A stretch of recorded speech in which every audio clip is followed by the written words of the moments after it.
Bienvenue sur Boîte à Philo. Cette chaîne est spécialement conçue pour vous accompagner dans votre découverte de la philosophie. Notre mission est de rendre cette discipline fascinante accessible à tous les étudiants. Aujourd'hui, on plonge dans l'esprit d'un des philosophes les plus électrisants et aussi les plus mal compris, Friedrich Nietzsche. Oublions un peu les clichés. On va explorer ensemble 5 leçons, 5 idées vraiment radicales tirées de sa pensée pour apprendre à vivre pleinement, sans illusion et sans peur. Cette phrase, tout le monde la connaît. On la voit partout, sur des t-shirts, dans des chansons. C'est devenu une sorte de slogan de développement personnel. Ça sonne comme une promesse de résilience presque. Facile. Et c'est justement là que le malentendu commence. Nietzsche, ce n'est pas un coach de vie qui vend du bonheur en kit.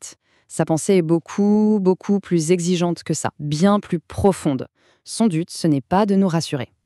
Voilà qui il est, vraiment. Un penseur qui a affronté de front les réalités les plus dures de l'existence, la souffrance, l'absence de sens, la mort de Dieu.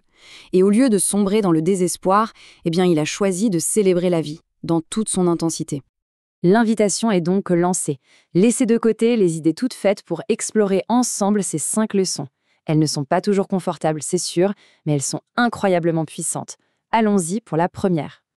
La première leçon est peut-être la plus déstabilisante, mais elle est absolument fondamentale. Il ne s'agit pas de subir passivement, mais bien d'embrasser activement tout ce que la vie nous envoie. Pensez-y. Toute notre culture nous pousse à fuir la douleur à n'importe quel prix.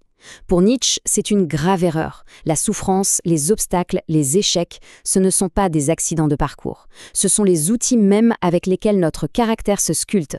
C'est le feu qui trempe l'acier de notre volonté. Ce concept est vraiment au cœur de sa pensée.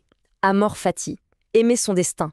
Ça ne veut pas dire être passif, au contraire. C'est vouloir que tout ce qui est arrivé, le bon comme le mauvais, soit exactement comme ça a été. Pourquoi ? Parce que chaque instant a contribué à nous créer. C'est dire un immense oui à l'existence, dans son intégralité. La deuxième leçon, c'est qu'une véritable démolition. Ici, Nietzsche nous invite à questionner les fondations même de ce qu'on appelle le bien et le mal. Alors, Nietzsche fait une distinction choc. D'un côté, il y a ce qu'il appelle la morale des faibles. Selon lui, des valeurs comme l'humilité ou la pitié sont nées du ressentiment des impuissants contre les puissants. C'est une morale qui dit non à la vie. De l'autre côté, il y a la morale des forts. C'est celle de l'individu créateur qui affirme sa puissance de vie et qui définit le bien comme ce qui l'augmente. Le message central, il est là. Au lieu d'accepter passivement les valeurs héritées, il faut avoir le courage de les examiner, de les déconstruire et surtout de créer ses propres valeurs. Des valeurs qui servent la vie, qui l'intensifient, qui la célèbrent.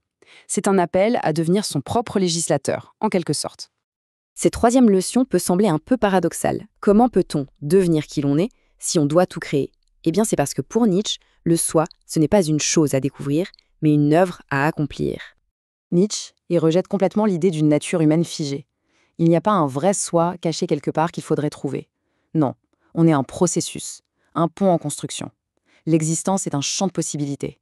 Le but n'est pas d'atteindre un état final, mais d'être dans un mouvement perpétuel de dépassement. Comme il le dit, l'homme est quelque chose qui doit être surmonté. La critique chez Nietzsche, elle a un peu mauvaise réputation. On l'imagine comme un simple destructeur, un marteau qui casse tout. Mais c'est tout le contraire. Pour lui, la critique est un acte profondément positif. Critiquer, ce n'est pas haïr, c'est un acte d'amour pour la vie authentique. C'est utiliser son marteau de philosophe pour frapper les idoles, les fausses vérités, les conforts intellectuels, et voir si elles sonnent creux. C'est dire non à tout ce qui avilit, affaiblit et empoisonne l'existence. Pour vraiment aimer la vie, il faut d'abord détester ce qui lui nuit. On arrive maintenant à l'idée la plus vertigineuse de Nietzsche, celle qui sert de test ultime. C'est un peu le point de convergence de toutes les leçons précédentes. Imaginons la scène. Un démon apparaît et annonce que cette vie, avec ses joies immenses et ses peines les plus profondes, ses moments de gloire et ses hontes secrètes, il faudra la revivre, encore et encore, à l'identique, pour toujours. Chaque détail, chaque seconde. Quelle serait la réaction ? L'horreur ou l'extase ? Toute la puissance de cette idée est là. Ce n'est pas une théorie sur l'univers, c'est une expérience de pensée. C'est le poids le plus lourd.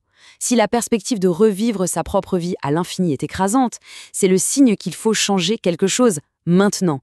Il s'agit de vivre chaque instant de telle manière que l'on désirerait le revivre éternellement. Alors après toutes ces leçons exigeantes, on est en droit de se demander « mais pourquoi ? Quelle est la récompense ? Quel est le but de toute cette philosophie ?» Surtout pas. Nietzsche se moque de cette quête du confort et de la tranquillité. Pour lui, le bonheur, ce n'est pas l'absence de souffrance, c'est le sentiment que la puissance grandit, qu'une résistance est en train d'être surmontée. Le véritable prix, le voilà. C'est une vie intense, une vie créatrice, où l'on se donne son propre sens. Une vie authentique, en accord avec ses propres valeurs. Et enfin, une vie libre, affranchie du troupeau et des illusions confortables. Et c'est peut-être ça, le message final. Dans un monde sans sens prêt à porter, il ne reste pas le néant, mais une liberté vertigineuse, celle de créer son propre sens, devenir l'artiste de sa propre vie et d'affirmer chaque seconde de son existence avec un grand oui. Je crois que cette dernière pensée résume tout. La question n'est pas seulement de vivre, mais comment ? Avec quelle audace, quelle noblesse, quelle créativité, quelle œuvre d'art fait-on de notre existence ? C'est la question que Nietzsche nous laisse, et elle résonne encore incroyablement fort aujourd'hui. J'espère que cette exploration philosophique vous a apporté de nouvelles perspectives et vous a enrichi intellectuellement. Si vous avez aimé cette vidéo, n'hésitez pas à cliquer sur le bouton j'aime, à vous abonner à la chaîne et à partager cette vidéo avec vos amis qui s'intéressent à la philosophie. N'oubliez pas d'activer la cloche de notification pour être informé dès qu'une nouvelle vidéo philosophique est publiée.